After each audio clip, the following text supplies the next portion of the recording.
All right, this is BGyakinKansas coming at you. We've got another how-to video coming up here. Today we got a little free time.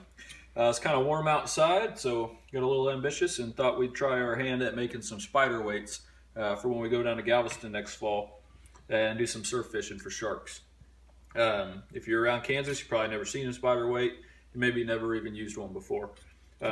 So what we've got here, a spider weight is basically a weight with some legs, kind of looks like a spider, and it holds itself in the sand so that when you reel it in, it digs in and holds your bait out there so the waves aren't pushing it back into the beach while you're fishing.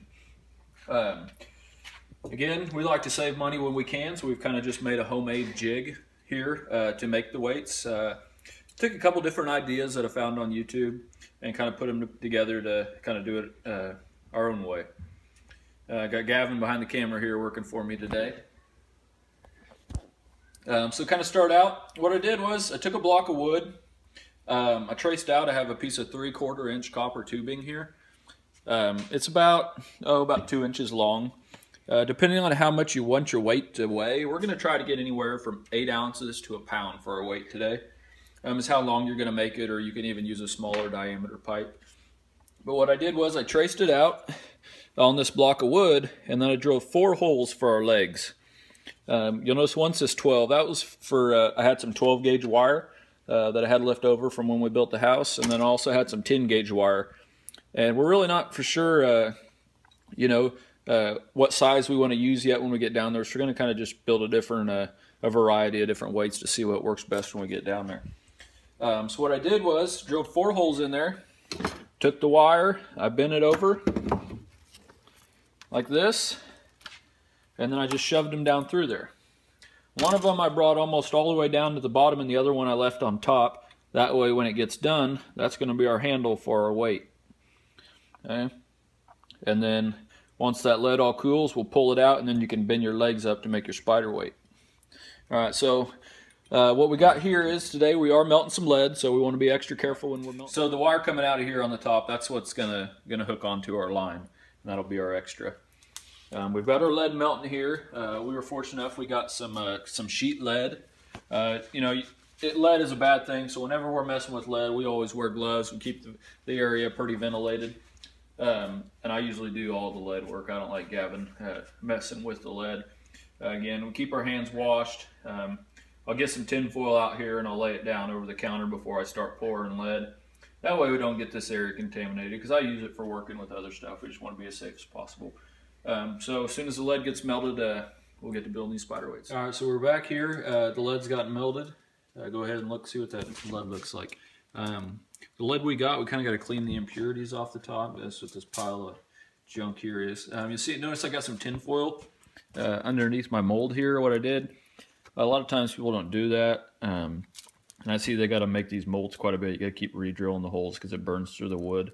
So I'm going to see if this will work. Maybe it'll keep this this wood from burning so much, leaking out the bottom, and having to re-drill it. So we're going to go ahead and try to hold this and melt it.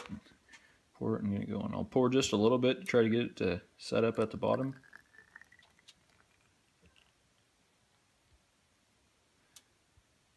We'll top it off. And this won't take too long to cool. You can see it smoking. I'm betting might have went through that tin foil. But there we go. Now that's going to be really hot even through that copper, so you're going to want to let it cool and make sure you're wearing gloves when you're doing it. Let's see if we got any leak through here. I didn't see any leaking. Looks like we're pretty good. It's still a little wet on top, so we're going to go ahead and let that cool just a little bit longer. And what can you use to scoop out the impurities? All I did here was I just took a couple pieces of tin foil that won't melt like that, and then usually what I do before I go over time, I just kind of stir it up, and all the impurities go to the top, and it's just real easy just to scoop that stuff out and throw it on your tin foil again. But always be careful when we're messing with lead and wear your gloves. Wash your hands when you're done. Take all those precautions you can. We're going to see. I want to see if this copper will come off. You can leave the copper on if you want for your weight, but if you want to use it as a mold and take it off each time, what I'm going to do now is I'm just going to bend these legs over and a little bigger pair of pliers here and see if we can't get this copper to twist off. Maybe we can reuse this mold each time. It may not come off though. We'll see.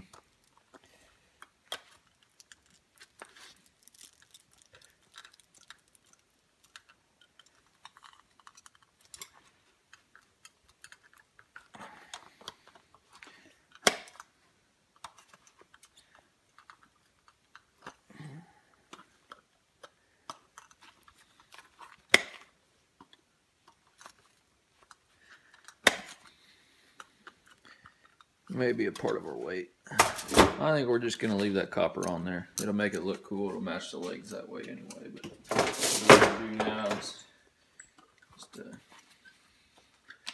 pull this out of this block of wood. That tinfoil worked real nice. You can see all we did, we just got a little black mark where the heat went through the tinfoil and left it. But there's the bottom there. And then what we'll do when you do these spider weights is you just bend your legs straight out. And I made these extra long. I don't really know exactly how long we're going to do it. And then you're going to bend them up again and you'll snip them off wherever you want them. But for right now, for storing purpose, it doesn't take near as much space. You can actually just keep the legs bent down like that. And there you got your weight. You can crimp that down a little tighter if you'd like. But homemade spider weight, I'm going to say it's probably in the round of about 10 to 12 ounces. That's pretty good. Something like this, you know, that's going to cost you $5, $6, if not more, at the tackle shop, and we just made it for pennies on the dollar here. Thank you. It's BGyakinKansas coming at you.